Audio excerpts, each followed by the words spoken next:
Hello and welcome to the SEO AO GEO LLM news for week 9. So that was last week. I've got all the analysis, cool news, etc. Everything you need to know to do your SEO work. So let's just jump right in. First off, we've got Brody Clark. As always, really good with the e-commerce SEO. So if you're in e-commerce, this is a really good must read. How he increased his merchant listing traffic by, well, almost 400% year over year. He's talking a lot about feed optimizations, etc. So have a look at that. That's a really good guide. He's actually written most of it on Twitter. A really cool video here on how to set up Ahrefs and Google Analytic MCPs for SEO, so you can start communicating with it. You can fetch data, deliver insights. Really cool stuff. I'll be looking into see how I can set that up at my new job. Yes, I'm now working full time for ESCO. So yeah, I'm taken. Sorry for all the others who missed out. Anyway, next up, we have a timeline for Google AI, or AI in Google, so to speak. Very interesting. Let me show you here. It's from Chris Long, who I'm posting. He's from Nective. He posts a lot on LinkedIn, almost too much. Anyway, I like the timeline. It kind of shows us how they forced us um, into this AI, and some people are speculating full AI mode soon. So, we'll see about that. But I like the timeline if you're building anything, talking to C-levels. Pretty good stuff. Let's see here. Oh, yeah. So this is a pretty interesting one as well. Let me show you on LinkedIn. Make sure I attribute correctly here. Might have mystery here. It's pretty interesting how he's talking about how Google has become a visibility engine, so to speak. So we're no longer clicks are still important, but depending on the industry, of course. But I like this chart on how AI finds your brand. I thought it was really interesting. There's a lot of stuff going on here, but anyway, very nice post as well. This one, holy moly, from June. Let me see here if I can get his name correct. Gianluca Fiorelli. I keep getting his name wrong. It's a beautiful name, but it's hard to remember. This is by far the best guide I've seen on generating content using AI that is not bad. And I've been working on my own, I have my own content framework that I've been using for clients and I will be using in the future. I keep building up on it. This stuff is the first time I read something and go, oh my God, I need to adapt this to my framework. So this is probably the best guide. If you are running a content framework, something like that, content generation, this is very good stuff. So thank you there. I'm not going to go into detail about this one, but somebody posted or wrote about how researchers reverse engineered LLMs for a ranking experiment. It's very technical. If you're really into the nerdy stuff of this, go ahead and read it. Now, this is big. Bing adds GEO to official guidelines and it expands on AI abuse definitions. So, this is important because these search engines are recognizing GEO and what it is. And Microsoft again has these no cache for content. There's all this stuff. So I'm not going to go in data no snippets, something Google also uses if you don't want to be visible in AI overviews. What's interesting is Google is still in the lawsuit with UK, the government, I think, the actual government, around forcing people to come into to be part of Google AI's features and not being able to kind of lock out, do you want AI or just classic SERPs? So if you tell people, you can't be part of the AI stuff, then you're also not part of our SERPs. That is unfair competition or dominance or something. So Google might have to change the way we can decide where we can be featured, which is good. But again, the more people talk about this, especially Bing, the more it becomes legitimate. So I'm just kind of nice. And so please read these guidelines. This is nothing new if you followed my series, but again, pretty nice to know. And Aleda Solis is talking about 4 sites that recovered from the Google December core update and what they have done to get that recovery. And is again very EAT.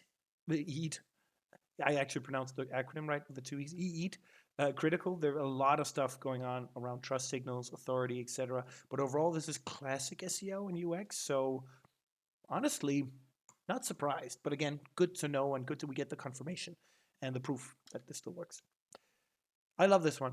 The state of the SERPs today. So again, Aleda Solis, if you follow these videos, talked about and analyzed and actually proved how it is not only AI overviews and AI mode taking your clicks. Ads are a big part of the problem.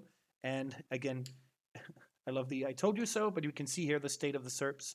We've got sponsored results, we've got #1 position, and then AI reviews, and then these positions and sponsored. So again, not a lot of space for actual real results.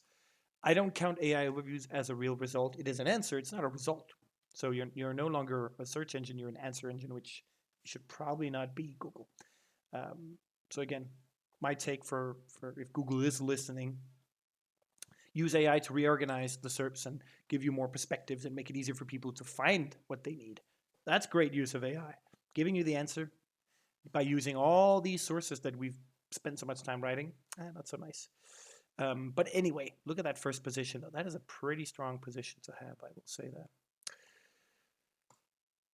Google explains why it may not use a sitemap. This one is interesting. So if I didn't know this, couldn't fetch, sitemap could not be read, can be caused by content-related decision, not only technical. So if Google decides you don't really have any signals or new content are worth crawling and indexing again, it might give you this, which is very confusing in Search Console. Again, Search Console is not perfect. It's very confusing, I think. But again, it's nice to know. Ooh, sorry. I'm tired. There we go. It's tiring to read all this and understand it. AI-generated content creates hundreds of hallucinated URLs, apparently. And people are just posting this stuff online. And what that does is it creates backlinks to 404 pages, which is really great because you can go into Ahrefs, you can see which are these weird backlinks, and you can actually create content there. Because it seems like the AIs are now liking it. Somebody has been posting it. So that's a way of kind of somebody wrote gold mine to get these backlinks. But you can see here, hundreds of 404s on the Ahrefs blog. Now, it is a big blog, so I won't expect everyone to have hundreds of these, but I like that AI just hallucinates these URLs and people just post them. Just a small crawl would fix that, honestly. And a bit of better prompting. I've been prompting a lot of links lately, and yeah, you can prompt them to be good.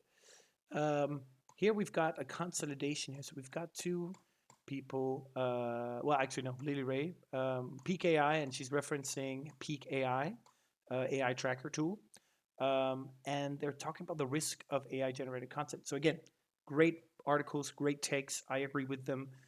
To summarize, if you just mass produce AI content, it'll work, and then you drop. And I think, let's see here if she's got a take down here. I'm going to jump. Rarely do that. I'm going to jump to the bottom here. Her take here is also really good on SEO, GEO, and how one is knowing to improve the organic visibility. The other half is knowing not to put your site brand in a situation where it can be destroyed a few months later, which is what you're paying for, right? And a lot of SEO is, I've been working with clients, now I'm working in-house, and a lot of times you get these questions, can we do this? Is it okay to do this? And so this is the expertise you're bringing to the role. So she's completely right. And sadly, there's just tons of these agencies coming up and making tons of money off just mass producing and destroying brands. And it's really hard to recover, I think, if you've been flagged as, potentially spammy. So yeah, again, great takes from Lily. Peak AI, thank you for this kind of content, which again, Peak AI is an AI tracking tool, and this is a really good way of showing how to do content marketing. It's being cited. They're getting all this, like if you're searching for AI tracker, they're probably up there because they're doing great analysis, content marketing. They're doing it right. So again, I love the two-edged sword here and how this helps me, but it's also a great case study on how to do it. Google clarifies how to pick up thumbnails for search and discover.